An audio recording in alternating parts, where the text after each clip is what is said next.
नमस्कार दर्शक बंधु मु राहुल आपण मैंने देखुंती ओडिया न्यूज टीवी भिडटी भल लगी चैनल को लाइक शेयर एंड सब्सक्राइब करने को जमार भी भूलिए नहीं।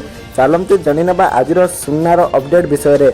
आज भारतीय बजार में 22 कैरेट सुनार मूल्य 10 ग्राम प्रति 71,190 टंका होता बेले तेबे 22 कैरेट सुनार मूल्य 1 ग्राम प्रति 7,119 टंका रही।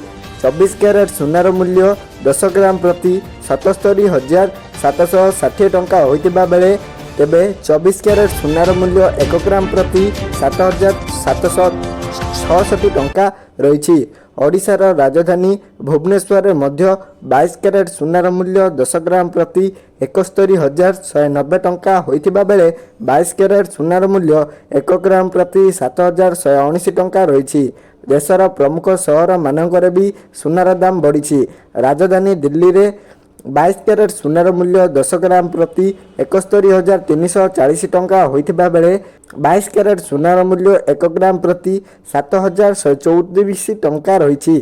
तेबे मुंबई रे मध्य 22 कैरेट सुनार मूल्य 10 ग्राम प्रति 71,190 टंका रही बेले 22 कैरेट सुनार मूल्य 1 ग्राम प्रति 7,119 टंका रही। वीडियोटी भल लगी चैनल को लाइक शेयर एंड सब्सक्राइब करने को जमार भी भूलिए नहीं।